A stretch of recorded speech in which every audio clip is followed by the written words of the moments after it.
Hi, welcome to the February 2026 forecast. So, I want to walk us through where we are now, the cycles that we are currently still moving through, and how they're evolving through this month, what's coming up.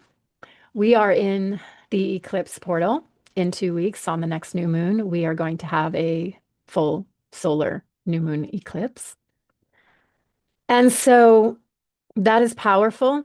But I just want to say that we truly are in such an incredible time of existence. 2026 has every single month some very powerful planetary initiation, alignments of the planets, very potent and powerful activations are continuously playing out throughout all of 2026.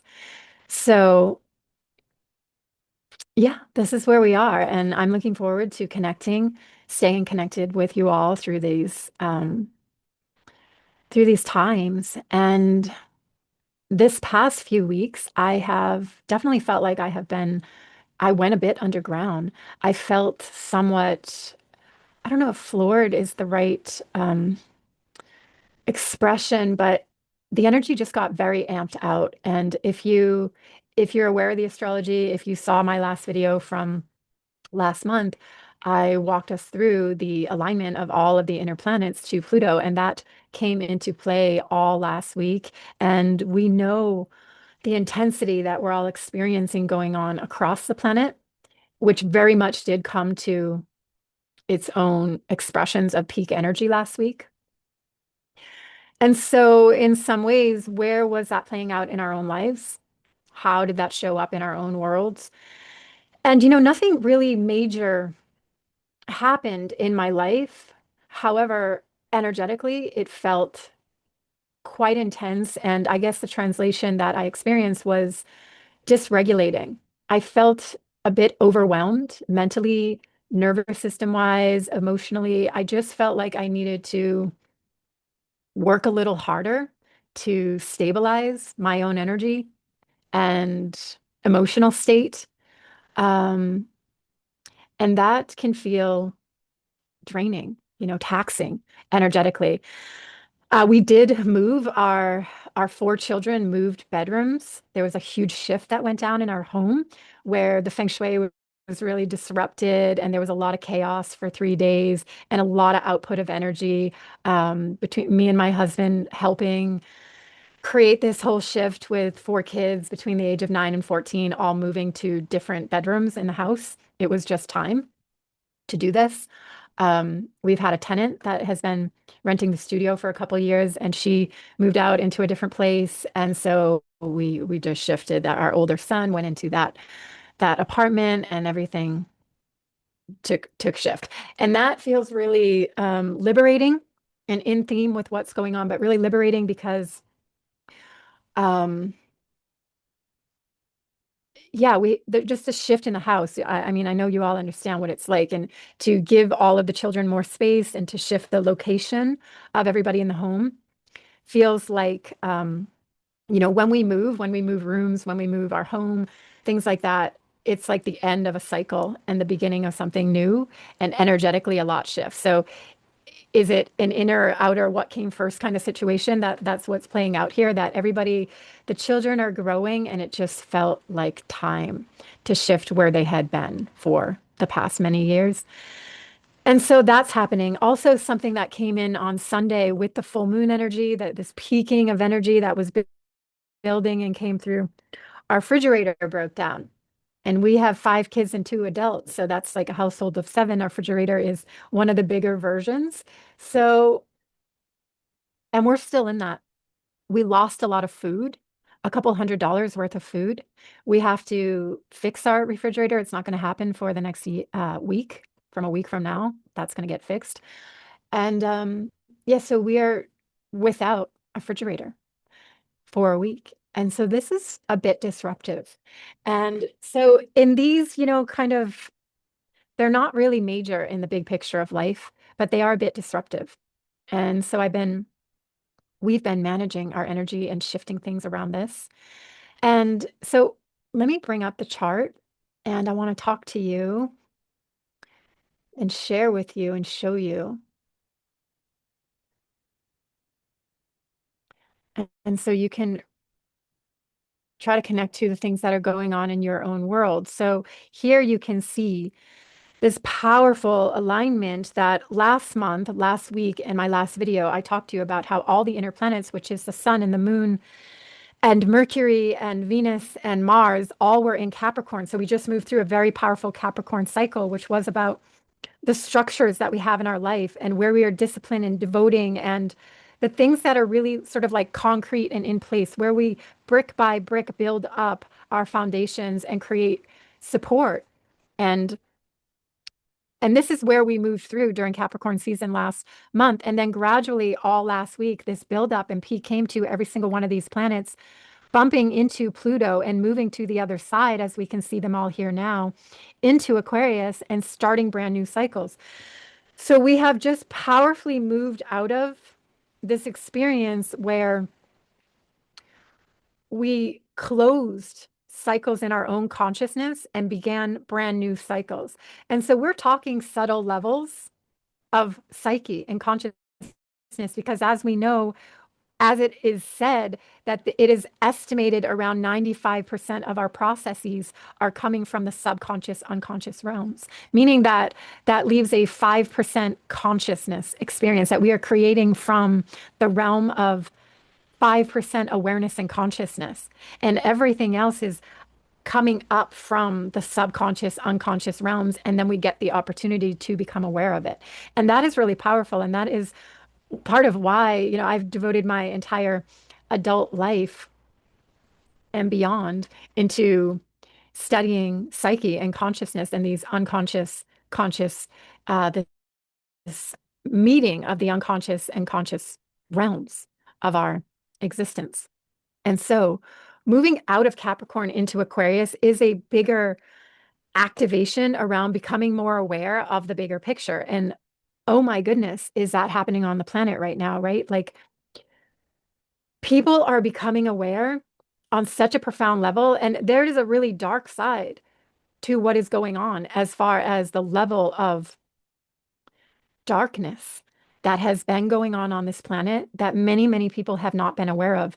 And it is coming into the mainstream. It's coming into the collective consciousness. So some people have been aware of these really evil and terrible things that have been going on in humanity for a very long time, right? In our lifetime, decades of time. And some of us have been aware of it for that long. And the mass collective, many people are just becoming aware of these things as they're surfacing. And that is rather intense, right? On a collective level for so many people to becoming aware of really dark stuff going on this planet all at once. And that's a very Mars Pluto type of experience that we just saw, this eruption of all of this dark information that is surfacing on the planet. So I just want to speak on that because I know that I personally was feeling it. I dove in and dove down into the rabbit hole myself a bit, getting myself more informed about what is being released and what's being put out there. And because I am someone who wants the truth, and I've always been really big on researching and finding information and diving in and being informed. And now I'm feeling like I really do need to take a step back a bit because it's a lot to handle, it's a lot to hold, and it has certainly affected my psyche in a lot of ways. But what I do want to just mention about it is the reality that there there is in fact low consciousness and high consciousness. And where we talk about the higher self and the divine self, and this is where our own personal will and agency and sovereignty really comes into play, and where we really need to get more responsible on a collective level with this, that we are sovereign agent beings. And so where we're putting our attention and where we're putting our focus is so significant and so important, because we have choice. That is the one thing we have, right? We have choice, and not everyone has choice. Not everyone has some are being put into incredible positions where choice itself is being taken from them. And yes, of course, we can say on the most deepest, most personal levels, we always have a sense of sovereignty, agency over our choice. But when something horrific is happening, it is in fact happening, right? And so to a degree. And those of us who are experiencing real freedom, like many of us are, freedom to live our lives, where we are not feeling necessarily in danger, well, we are the ones who really have, we have a lot of impact and a lot of effect that we can actually contribute. So when we look at this astrology, we can see here Mars is at 8 degrees and Pluto's at 3 degrees. So just 1 week ago, Mars was the last planet that came to Pluto at 3 degrees, passed it, started its new cycle. And so we're just 1 week out. So when you understand cycles and what we're doing when we're reading cycles, we're actually reading the consciousness. We're reading the evolution of consciousness. And that is what's important, that we need to know, we need to really anchor into that we are in fact in a universe where consciousness itself is evolving, and there is low consciousness. There are low consciousness beings, people vibrating and resonating in very low consciousness, people doing incredible harm. This is an example of this very low consciousness energy. And then there are people, those of us who are working towards vibrating at a higher frequency of consciousness.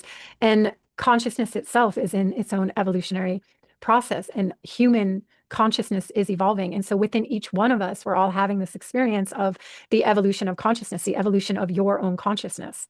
And that is what we do have agency and control over. And so when we consider cycles, cycles are in a constant continuum, right? So it's not just like a switch turns on or a switch turns off. We can experience it as there's a dawning, there's an increasing, right? Like when the full moon is happening, we feel a building of intensity towards the full moon. When it breaks to the other side of the full moon, then we feel this waning of energy, but it is this continuum, right? So Mars being just 1 week on the other side of that Pluto, we're still in it, right? That's what I'm trying to say. We're still in this, we're on the other side, but it's still coming through. And I know for my own self, a lot of this is really activating my chart. So perhaps I'm feeling a lot more intensity than some of you, or, we're all in our own experience of the cycle and how it's activating us personally. But having Mars just on the other side of Pluto, we just all came from a very intense past couple weeks. And yes, it's shifted, but we're now moving towards an eclipse in 2 weeks. So how I am reading this, how I am feeling this, Mars is moving away from the Pluto conjunction, which is a powerful shift in energy, a powerful waning away from a real peak in power and intensity that played out over last week. So you may be able to feel that in your own self. Did something really come to a powerful peak? And are you feeling a moving away from that energy? Did something break into your consciousness? Did something come forward? Did something surface and come forward? And now you are moving on with it. You're carrying it forward into your life. And how is that? How is that going? But I just want to speak on that. We're still very much in it. And things may not be fully clarified in your own self. This sort of new cycle, new beginning, right? Like this experience of when a new baby comes and it's just a week from it, it's just a week from, right? When a marriage happens or a move into a new home or you get a new job and you're just 1 week on the other side. Yes, you're not in that moment of it, this just happened, but it's still so fresh. And so we are totally there. We also have Neptune just moved in to Aries. Okay, and that also just happened over since last weekend. We're just a week into that. And so that is truly the mark, the milestone moment of the beginning of a brand new era that we have just stepped into. We have closed a 14-year cycle of Neptune having been in Neptune. And I spoke a lot about that, and many of you probably know a lot about that already. But the closing of Neptune in Pisces, where we have been moving through a powerful spiritual awakening and consciousness over these past decades, that really amplified and increased over this past many years. And that has presented in a lot of different ways. A lot of spiritual awakening has come through in the psyche and consciousness of many people, as well as the duality of that, a lot of the disillusionment, a lot of the corruption, a lot of the opposite surfacing into life. And so now Neptune in Aries is a whole other energy of power. And so when we think of what Neptune represents, is Neptune is the spiritual consciousness itself, like where Uranus is going to represent revolution and individualization of consciousness, our unique genius, the fact that we are all individuals here in the collective. But Neptune represents the collective itself, the fact that we are all one, that we are one humanity, that we are connected by a web of consciousness, right? And that we are connected to a source creator consciousness. We are created of something from something, right? From the divine consciousness. And that is what Neptune represents. So what happens when Neptune moves into Aries? Aries represents personal will, personal power, instinctual body. So that's what's coming online more and more. And we know that, we have felt it, we can see it with the internet and all kinds of things, that our sovereignty, our agency, our personal will. And so this is what is awakening, that this is what the evolution and the revolution that we are in, we're going to see it all around us, that we are going to become much more responsible and aware of our sovereignty, of our agency, of our personal power. And then there is the other side of that, where the corruption of that very thing. So we can see this peak going on the planet, where that very thing is being stolen, robbed, and suppressed on a mass level. And so this is part of what's going on. And so what is going to happen in February is so powerful, because Saturn is going to join Neptune. And this happened. Saturn and Neptune came together in Aries in 2025 for a few months. So we did already dip into this energy and consciousness. So we can see what I'm talking about with the continuum of cycles, that it plays out over time. It's not just a switch that turns on or turns off. But now we're closing a cycle of the Neptune and Saturn in Pisces. And so we can see, as I move this forward, on February 14th, Saturn goes into 0 degrees of Aries and makes its conjunction to Neptune. And so what is going to be different about 2025 is that Saturn is going to conjunct Neptune, but what it has not done, and this hasn't happened for thousands of years, that Saturn is going to join Neptune in Aries, and it is going to pass Neptune by March 1st.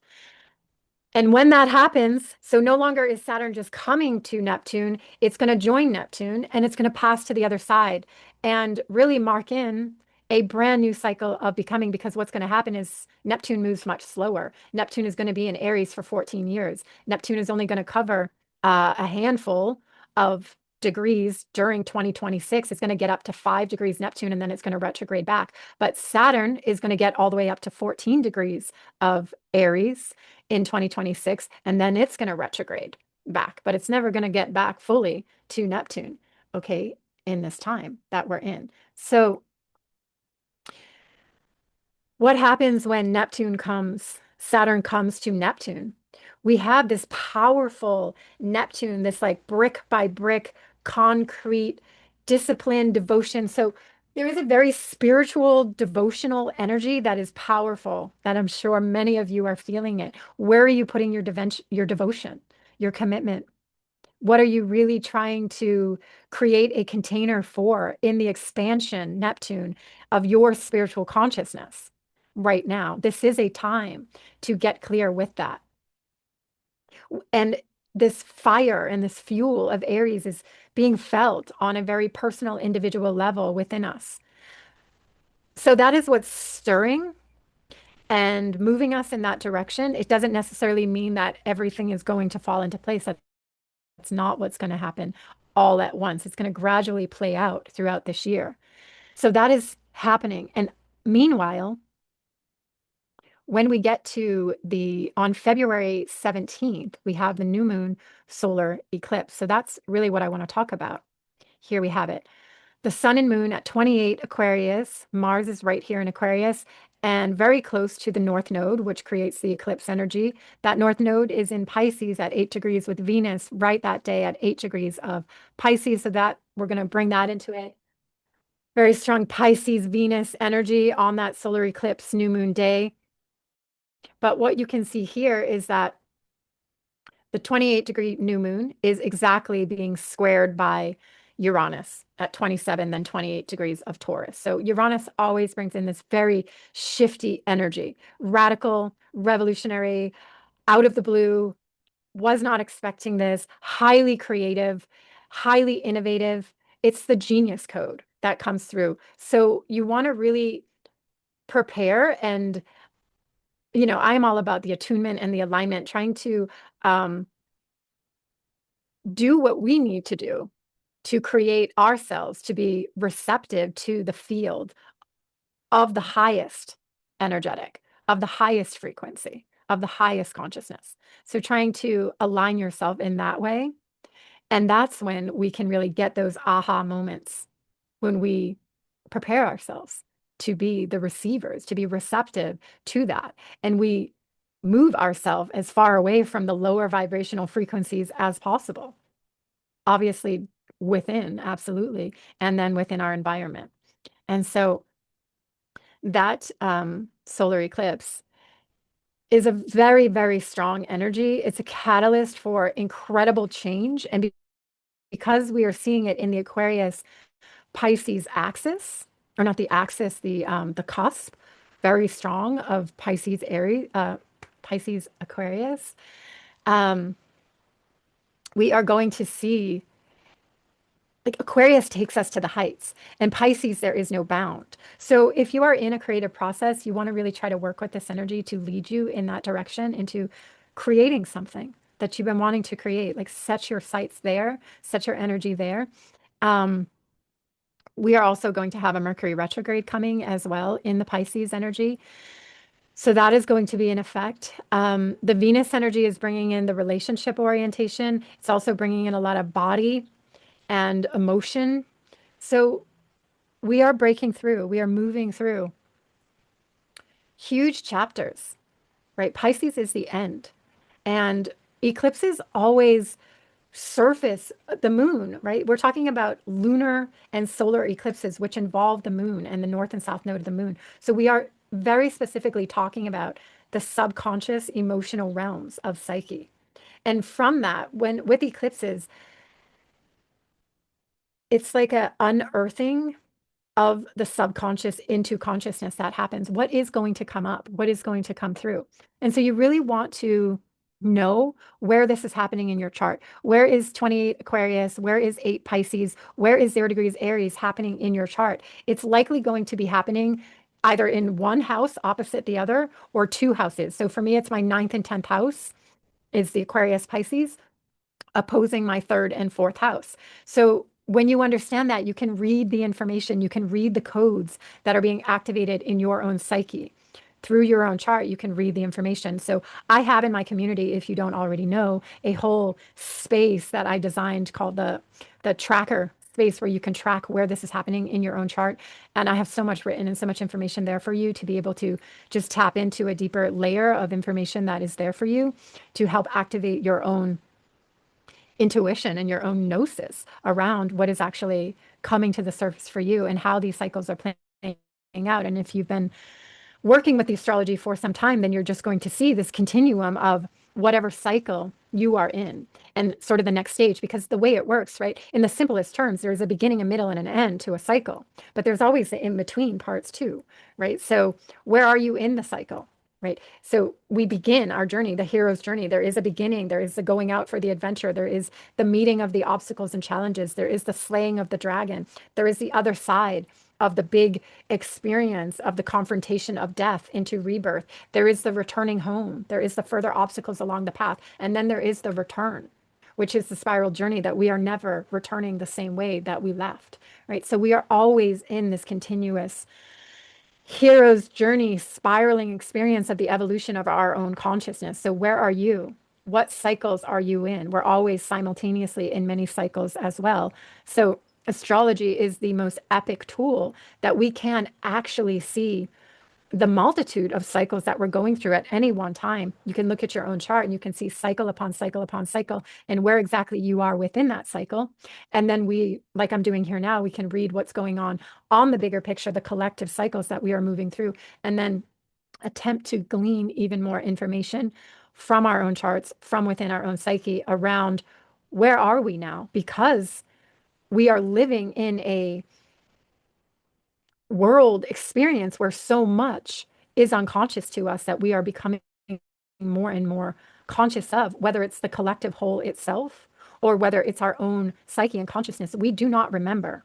We forget. So we forget our own past. We forget our own childhood. We forget our past lives. We forget history. And some of us remember, all of us remember on some level. So there is this continuous forgetting and remembrance experience going on that is the human journey. That is what we exist in. And so, and then there are some, the astrologers, the readers, and the ones who are penetrating and peering deeper, those of us who have remembrance that goes really far back, those of us who remember our journey, remember the ancestries that we've come from, remember the bloodlines, remember the cultures that we have come from. Many of us have deep, deep memory of where we have been and what we've experienced. And that also gets activated. So we have our worlds that we're living here now. We have our families and our homes and our jobs and the things that we do. And that journeys through its own cycle, right? But then we get activated on much deeper levels. Our subconscious realm gets activated and our unconscious realm gets activated. And it gets released, right? When I mean activated, more gets released into consciousness, into awareness on the daily, weekly, monthly. And that's really what I'm tracking, right? I created my school of intuitive arts, which I named Psyche, because this is really what it's about. We are in this experience of our own psyche, of the journey of psyche, of the evolution of consciousness as we can experience it and read it through the psyche of ourselves, through the psyche of humans. It's so fascinating and it's so profound. And there are so many layers, right? And we are these amazing, magical, supernatural beings who we connect to the multidimensional realms.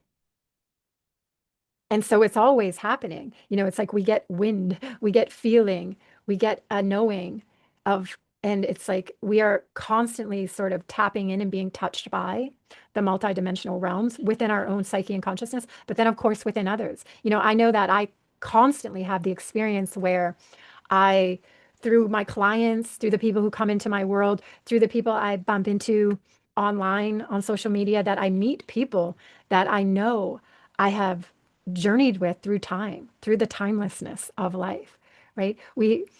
I read things sometimes from people where they're just speaking directly to my heart. They know things that I know. And I'm sure many of you have similar experiences like this where something is waking up in my consciousness and I'm becoming aware of something. And for me personally, I've been tracking my ancestry for a long time, but over the past recent year, I've been getting very interested into my Celtic roots as well as my Italian roots and being a part of the Romani gypsies of that part of the world of Europe and then the Celtic Druid ancestry and all of these things. And I can feel the stirring within me and memories that are coming through of past lives I've had and all kinds of things. And then I will just randomly be scrolling and someone is there speaking of these very things that I have recently become aware of in my own consciousness. Things come up in shows that I never knew of, right? We have so much opportunity. We're so privileged. We're so lucky that technology and this web, this network, this internet web that we're connected to, the artistry that's going into making film and shows these days, like the documentaries and the period pieces and these kind of things, it is incredible that we get to tune into. And so for me and my husband, we watch a lot of different period pieces and shows and that take us back into the past and the different cultures and experiences that happen. And I recently found out about these mother and baby homes that were happening in Ireland, where the Catholic Church and the nuns were taking in these fallen women. Women were sent there sometimes because they were too beautiful, because they got pregnant, because they weren't wed. Just terrible atrocities have been done. And this was also done to the Native Americans in Canada and America, and just taking children and babies and mothers, and excruciating abuse and torture and death has gone on in these places. And I became aware of this, and it appallingly went on into the 80s in Ireland and England, these institutions of the Catholic Church, sanctioned by, really incredible. And so a couple weeks ago, that particular thing came into my awareness. And then I was scrolling and I bump into this person I've never known before who's writing about that very thing and talking about it. So anyway, I'm getting a little off on a tangent, and I wasn't planning on this video being this long. So I'm going to end it here, and I'm going to come back and I'm going to talk further about the eclipse that's coming and all of the other things. And I just wanted to drop a little note today because, as I said, I was a bit just went on aground a bit for the past couple of weeks with the intensity of what I personally was feeling and moving through. Um, I do also want to invite you. I am going to offer a chart lab workshop experience, which I do, that you can join and be a part of if you want to have my eyes personally on your chart and have more guidance on how to work with the eclipse energy and everything else that's going on in February, and how to just really work with it on the deepest shamanic level in your own soul and psyche. I'm going to be offering that. So just reach out, tune into me more. Come into my community if you're not already in there. And um, yeah, I'll be putting out some more dates. I haven't fully formulated it yet, when and how it's going to be, but in the next couple of weeks prior to the new moon, we're going to do this. So wishing you all so much love. Take care, and let's stay connected. Aloha.